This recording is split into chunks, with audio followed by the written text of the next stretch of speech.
नमस्ते साथियों।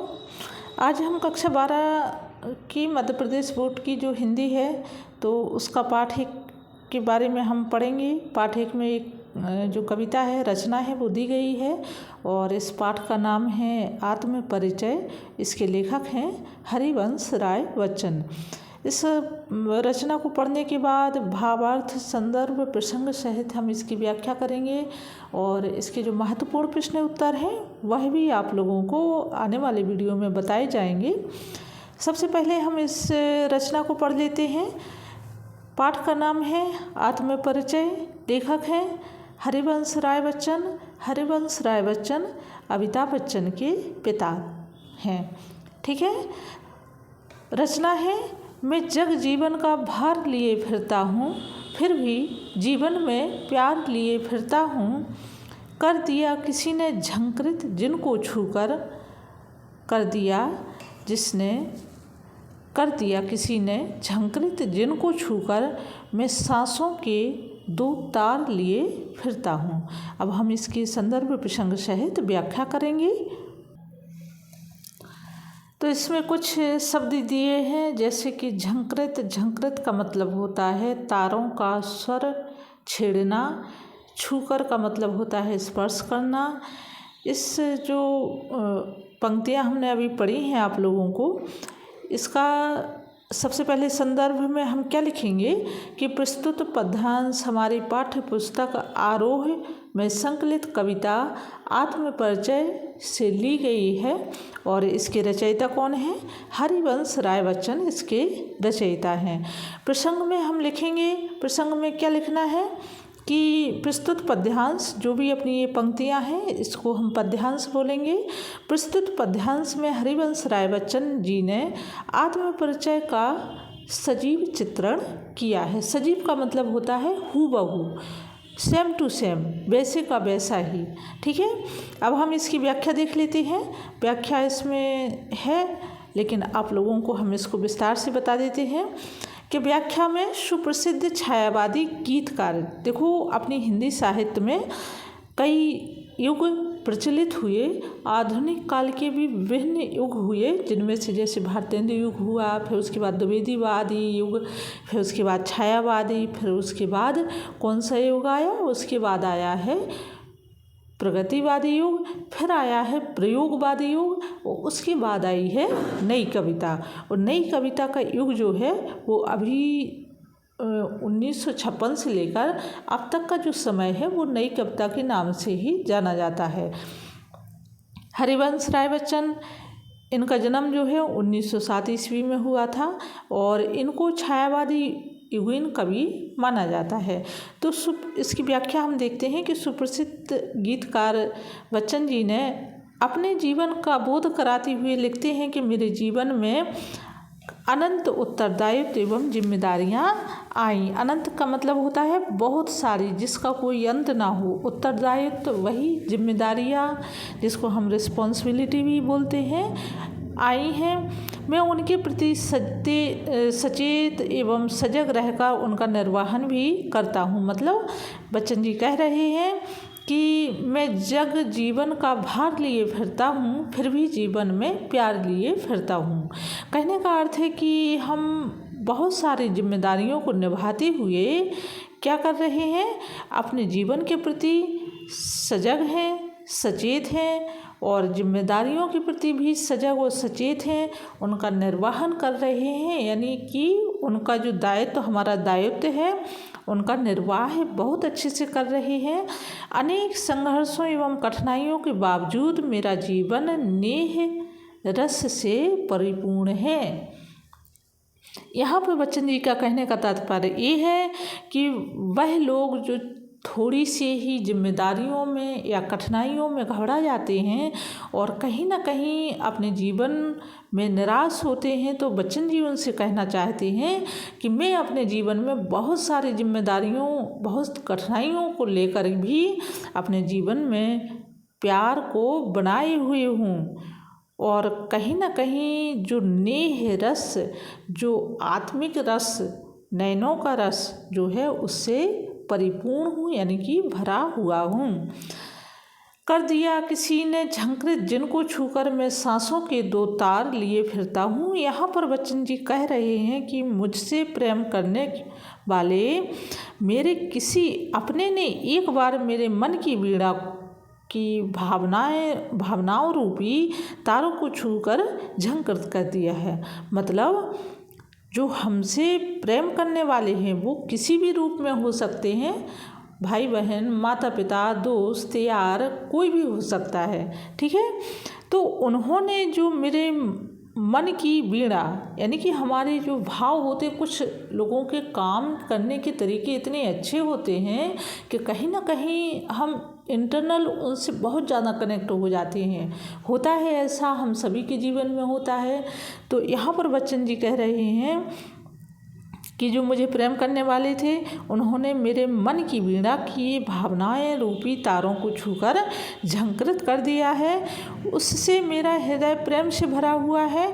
मैं उसी स्नेहिल प्रेम तरंग के साथ सुखद स्मृतियों में जीता हूँ। यहाँ पर कहने का ये मतलब है कि जब कभी निराश या हम हताश होते हैं अपने जीवन में, या कहीं ना कहीं एक ऊब के जो पल आते हैं, उन पलों में हमें क्या याद रखना है। बहुत सारे मूवमेंट, बहुत सारे ऐसे क्षण होते हैं हमारे जीवन में जो कैसे होते हैं, मेमोरेबल, है ना, यादगार होते हैं, जिनको हम याद करके एकदम से ऊर्जावान और उमंग से भरे हुए हो जाते हैं।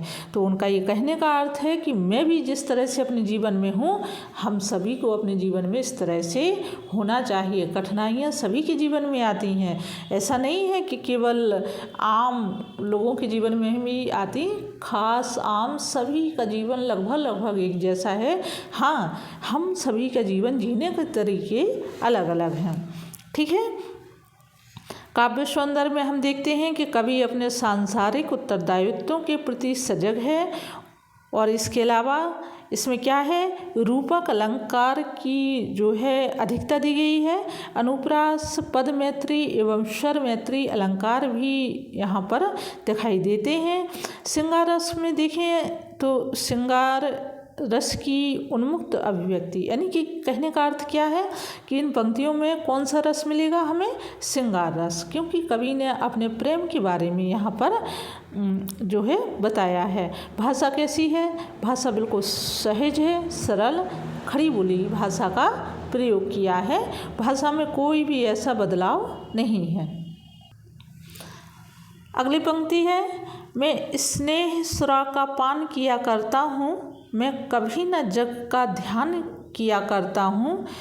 जग पूछ रहा उनको जो जग की गाते, मैं अपने मन का गान किया करता हूँ।